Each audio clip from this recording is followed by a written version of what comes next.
Good morning students. हमने अभी पिछले टॉपिक में पढ़ा था इनर्शियल फ्रेम ऑफ रेफरेंस। आज हम लोग अभी नेक्स्ट जो क्लास है हमारी उसमें हम लोग पढ़ेंगे non inertial frame of reference. अभी मैंने आपको कहा था कि इनर्शियल फ्रेम ऑफ रेफरेंस वो फ्रेम होते हैं जिनमें न्यूटन के फर्स्ट और सेकंड लॉ होल्ड करते हैं, तो वो फ्रेम्स इनर्शियल फ्रेम कहलाते हैं। अब नॉन इनर्शियल फ्रेम वो फ्रेम होंगे जिनमें न्यूटन का लॉ ऑफ इनर्शिया होल्ड नहीं करेगा। होल्ड नहीं करने का मतलब क्या हुआ कि अगर हम एक्सटर्नल फोर्स की वैल्यू 0 रखते हैं तो एक्सटर्नल फोर्स 0 होने पर भी वो उसमें एक एक्सीलरेशन प्रोड्यूस होगा या उसमें एक एक्सीलरेशन होगा, तो हम वहां पर जो न्यूटन का लॉ ऑफ इनर्शिया है वो होल्ड नहीं करेगा। न्यूटन का लॉ ऑफ इनर्शिया जब होल्ड नहीं करेगा तो हम ऐसे फ्रेम्स ऑफ रेफरेंस को non inertial frame of reference कहेंगे। ठीक है ना। तो बहुत सिंपल सी बात है, हम इसको ऐसे लिख सकते हैं, those frames of reference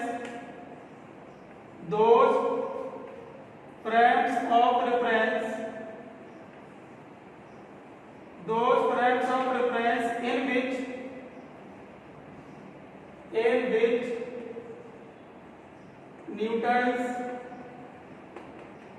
law of inertia do not hold called non-inertial frame of reference, non-inertial frame of reference। ठीक है, बहुत सिंपल सी बात है कि ये डेफिनेशन हमने पहले लिख दी। ऐसे फ्रेम्स जिनमें न्यूटन का लॉ ऑफ इनर्शिया होल्ड नहीं करेगा वो फ्रेम्स नॉन इनर्शियल फ्रेम होंगे। ठीक है ना। होल्ड नहीं करने का मतलब क्या है, हमने आपको कहा था इसमें F = 0 तो A = 0, ये लॉ ऑफ इनर्शिया है। अगर एक्सटर्नल फोर्स 0 है तो वहां पर एक्सीलरेशन भी 0 होगा। अब क्या है, भले ही एक्सटर्नल फोर्स वहां पर 0 है, कोई भी फोर्स नहीं लग रहा बाहर से, फिर भी उसमें एक एक्सीलरेशन प्रोड्यूस होगा, तो वो फ्रेम क्या कहलाएंगे, non inertial frame of reference. ठीक है ना। नॉन इनर्शियल फ्रेम्स को याद रखने के लिए आप सिर्फ एक लाइन याद रखेंगे, ये जो मैं यहां लिख रहा हूं, दोज या ऑल लिख देंगे, all accelerated and rotating frames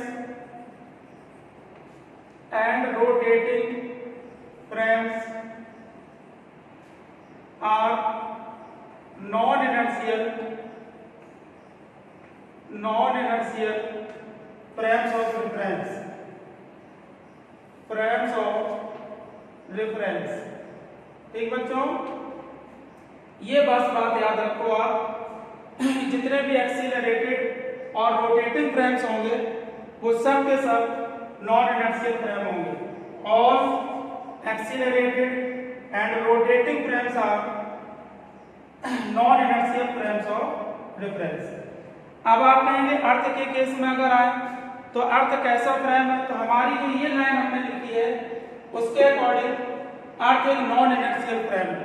ठीक है ना। लेकिन हम जो भी ऑब्जर्वेशन से लेते हैं वो सबके सब अर्थ से लेते हैं और अर्थ का जो मूवमेंट है वो बहुत स्लो है, इसलिए हम उसके उस वैल्यू को, उसका जो एक्सीलरेशन है उसको हम नेग्लेक्ट मानते हैं और नेग्लेक्ट मान को हम उसका यूज करते हैं as a inertial frame of reference. लेकिन वास्तव में अर्थ कैसा फ्रेम है, तो हमारी इस लाइन के अकॉर्डिंग फ्रेम वास्तव में अर्थ एक नॉन इनर्शियल फ्रेम है। ठीक है ना। तो अब बच्चों नॉन इनर्शियल फ्रेम में हमें एक शब्द पढ़ना है, स्यूडो फोर्स। देखो यहां लिख रहा हूं मैं कि स्यूडो फोर्स। ये स्यूडो फोर्स क्या है, ये स्यूडो फोर्स वह जो आप लोगों ने पढ़ा है पीछे की क्लासेस में। स्यूडो फोर्स मतलब फेक फोर्स, फेक फोर्स मतलब धोखाधड़ी वाला फोर्स है, ये स्यूडो फोर्स है ना। तो स्यूडो फोर्स को हमें यहां से जानना है। ठीक बच्चों, तो देखो मैं उसको आपको बता रहा हूँ कि स्यूडो फोर्स यहाँ से समझना है। सपोज करिए हमारे पास कोई रेफरेंस फ्रेम है, एक फ्रेम ऑफ रेफरेंस है ये एस, ये फ्रेम है एस, और एक और फ्रेम है एस डैश, ये फ्रेम एस डैश। इसके कोऑर्डिनेट्स हैं एक्स वाई जेड, इसके कोऑर्डिनेट्स हैं X dash Y dash Z dash, इसके कोऑर्डिनेट ये है ओ और ये ओ डैश। इसमें ये दो फ्रेम्स ऑफ रेफरेंस हमने मानी, एक एस और एक एस डैश।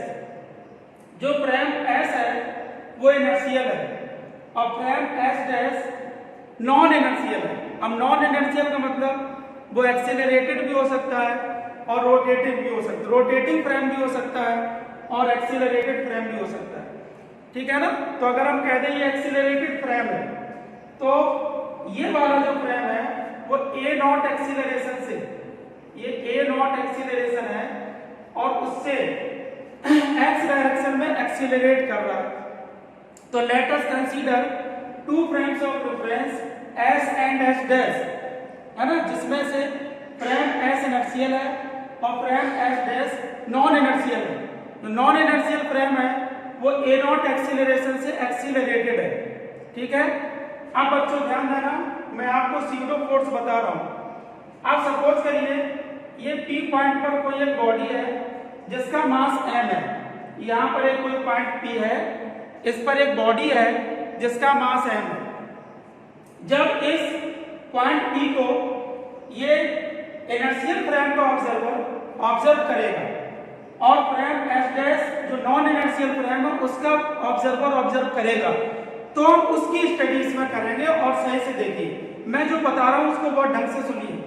मैं कह रहा हूं कि ये फ्रेम एक कोई ये पॉइंट है P, इस पर एक बॉडी है जिसका मास m है और वो वास्तव में रेस्ट में है। ये बॉडी जो है m मास की वो इस पॉइंट पर वास्तव में किसमें है, रेस्ट में। अब इस रेस्ट वाली बॉडी को कौन कौन ऑब्जर्वर देख रहे हैं, एक ऑब्जर्वर है O जो किस फ्रेम में है, फ्रेम S में, और एक ऑब्जर्वर है O डैश जो किस फ्रेम में है, फ्रेम S डैश में।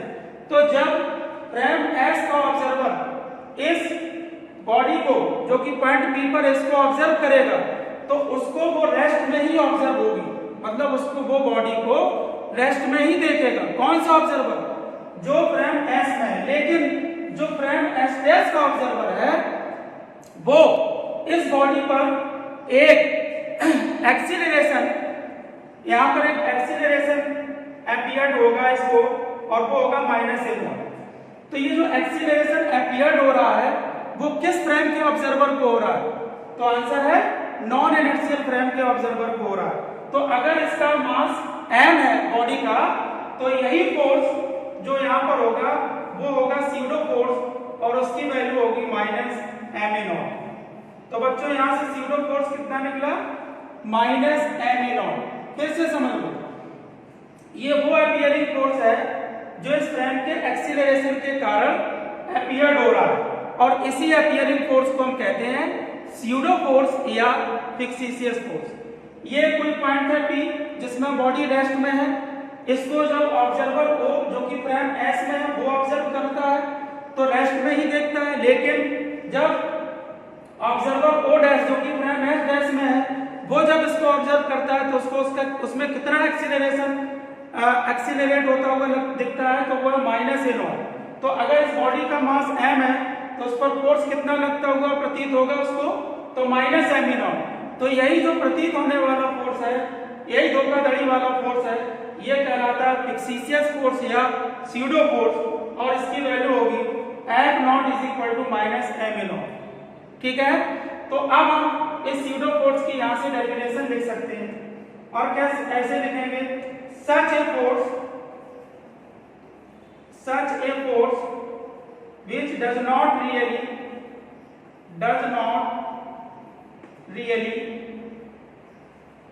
act on the particle या act on the body but appears due to the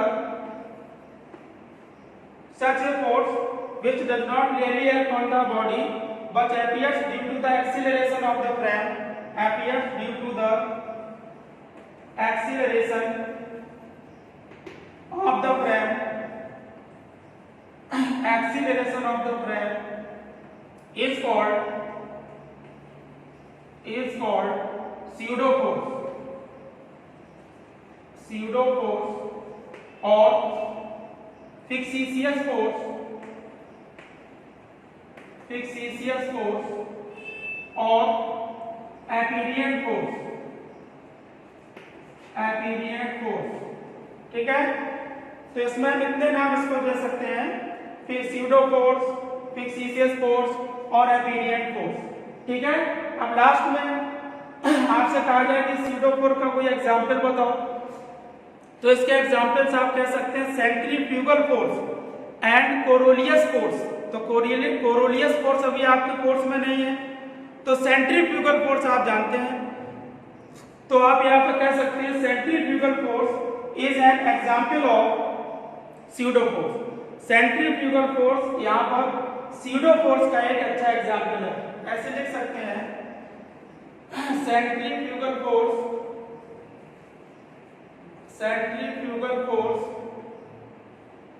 is an example of pseudo force, ठीक है ना। कोरोलियस फोर्स भी इसका एग्जाम्पल होता है, वो आगे की क्लासेस में आप जाओगे तो पढ़ोगे, ठीक है बच्चों। अब इसके बाद एक और न्यू टॉपिक है, और वो टॉपिक है conservative and non conservative force. ये इस तरह से हमने फ्रेम ऑफ रेफरेंस पढ़ लिया। फ्रेम ऑफ रेफरेंस क्या है सबसे पहले, ठीक है ना, और उसके बाद ये दो तरह का इनर्शियल और नॉन इनर्शियल। अब नेक्स्ट न्यू टॉपिक है conservative and non conservative force, तो इसको हम लोग नेक्स्ट क्लास में डिस्कस करेंगे, ठीक है। Thank you.